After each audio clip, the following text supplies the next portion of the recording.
Welcome to another episode of Nighttime with Karnes, and I'm making sure I'm looking into the right camera.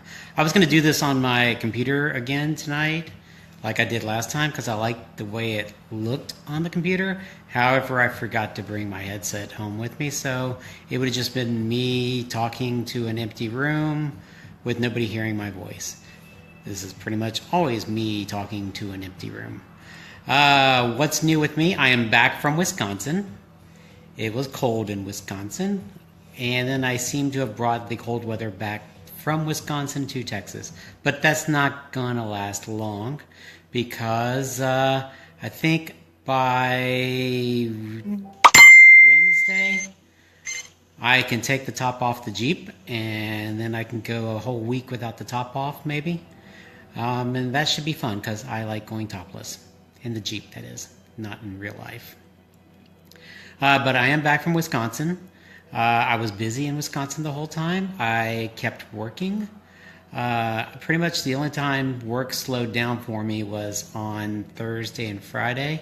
And then flew back here, got here by 10:30 Friday night, and chilled out the whole weekend. And then went to crawfish yesterday. Went to Shell Shack yesterday and had crawfish. And had them spicy, had them Cajun, had a couple of beers to go with it, and then I spent yesterday afternoon vomiting them all back up.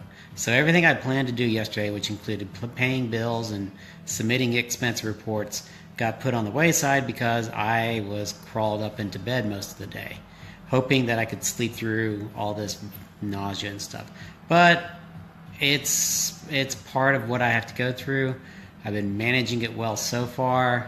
I still feel very strong. Kind of feel like I should do more exercise now, and I'm wondering if I should either get a membership to a gym, but then that locks me into a contract with the gym, and I may need to abandon the gym at some point, or if I should get a treadmill and maybe one of those small weight benches and put them in my other room over here. So I'm kind of weighing those options at the moment. Still, I feel like I need to do some exercise to help myself feel better. What else did I do this weekend? I saw Kong Skull Island, which was a fun movie to watch. It's kind of like a remake of the 1970s version of Kong, where they go to Kong Island and drag him back to Manhattan, and he climbs the World Trade Center, except this time he doesn't climb anything, and they leave him alone on the island. But you got your characters. It's set during the ending of the Vietnam War. So you got Samuel L. Jackson playing Colonel Packard, I believe the character's name is. So he takes on the kind of Captain Ahab role with Kong as his white whale. And then you got a whole bunch of other people too, and a whole bunch of other monsters. John C. Reilly stands out in the role. Just basically a fun movie to watch. Your typical monster movie, and if you decide to go see it, stay through to the end, and check out the scene post-credits.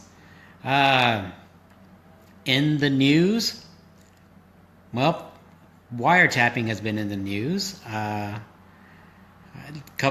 week and a half ago, President Trump put a tweet out there saying that Trump Tower was wiretapped. Well, he needs to prove it and let everyone know. Prove to everyone that it was actually wiretapped, so that we can look at all that data and figure it out for ourselves. Other things in the news, I know that the CBO, Congressional Budget Office, put out their numbers today regarding Congressman, or is it Congressman Ryan or Senator Ryan? I can't remember which one he is. Paul Ryan's health care plan, the American Health Care Act, or whatever they call it. As predicted, liberals hate it, Republicans love it, and there's no middle ground in between. I haven't looked at the report myself, so I don't know for sure which way is which. I don't know if it'll save money or if it'll cost money. I don't know if it'll leave people insured or uninsured. I just don't know enough yet. Another thing that I noticed in the news over the weekend, the firings of 46 U.S. attorneys from the Department of Justice, and of course more controversy, more manufactured controversy than anything else out of this. This has been going on for at least as far back as Reagan, I think. Anytime a new administration comes into office, they're gonna fire political appointees of the previous administration. It's happened before. It happened when Obama was in office. It happened when Bush was in office. It happened when Clinton was in office. It's happening again. And one of the more interesting things I've seen on the internet is a letter to Jeff Sessions when he was one of those U.S. attorneys, from then Attorney General Janet Reno, asking for his resignation. But everyone's taking a partisan side on this. They're going to make a story. They're going to make a non-story into a story and call it. They're going to call it controversy. They're going to call it conspiracy. They're going to call it a cover-up, when it's really just business as usual, and it has been for decades. Anything else in the news at the moment? Nothing pertinent that I can think of. But if you have questions, you're more than welcome to ask them. Because I haven't had a chance to watch much of the news today, but other than seeing the firing the attorneys last week, and that's about it. Got a short show for you tonight because I ran out of things to talk about. But you're more than welcome to ask questions at any time. If you have a topic you would like to see me discuss next week, you're more than welcome to comment on this video and let me know what that is. Otherwise, I'm going to bid you good night.